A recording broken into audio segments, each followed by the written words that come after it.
Hello बच्चों, चलिए प्रश्न पढ़ते हैं। प्रश्न दिया है, जैव समुदाय में विभिन्न स्तरों पर रहने वाली विभिन्न जातियों के ऊर्ध्वाधर वितरण को क्या कहा जाता है। विकल्प ए है अपसरण, विकल्प बी है स्तरण, विकल्प सी है मंडलन तथा विकल्प डी है शची स्तंभ।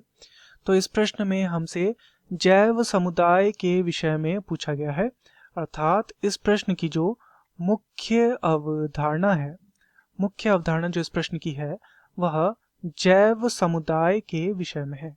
जैव समुदाय, जैव समुदाय के विषय में यहाँ पर हमसे पूछा गया है। तो चलिए जानते हैं जैव समुदाय को। तो जैव समुदाय क्या होता है? जब विभिन्न जातियां एक ही क्षेत्र में निवास करती हैं, विभिन्न जातियां जब एक ही क्षेत्र में निवास करती हैं, एक क्षेत्र में निवास करती हैं तथा इन जातियों के मध्य विभिन्न क्रियाएं भी देखने को मिलती हैं। जो ये निवास करने वाली जातियां हैं, इनके बीच क्या होती है? विभिन्न क्रियाएं देखने को मिलती हैं। तो इस प्रकार का जो समुदाय निर्मित होता है उसे हम जैव समुदाय कहते हैं।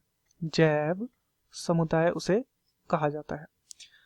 तथा इनमें क्या होता है? इन विभिन्न जातियों का यदि ऊर्ध्वाधर वितरण किया जाए, यदि इन जातियों का क्या किया जाए? ऊर्ध्वाधर ऊर्ध्वाधर वितरण यदि इनका किया जाए तो इसे कहा जाता है स्तरीकरण। स्तरीकरण अर्थात इसमें क्या होते हैं? इसमें स्तर, विभिन्न स्तर उपस्थित होते हैं, इसी कारण से इसे स्तरीकरण कहा जाता है। तो इसमें क्या होता है? यहाँ पर हमें ऐसा देखने को मिलता है कि जो वनस्पति होती है वह सघन होती है, सघन वनस्पति यहाँ पर देखने को मिलती है।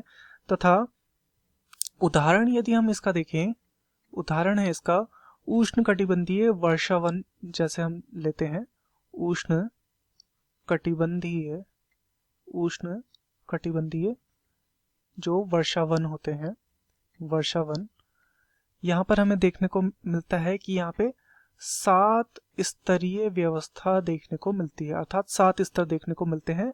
तो इसी को यहाँ पर क्या कहा जाता है? स्तरीकरण कहा जाता है। तो चलिए यहाँ पर विकल्पों को देख लेते हैं। विकल्प ए है अपसरण, अपसरण इसे नहीं कहा जाता। विकल्प बी है स्तरण, बिल्कुल इसे स्तरण कहा जाता है, विभिन्न जातियों के ऊर्ध्वाधर वितरण को।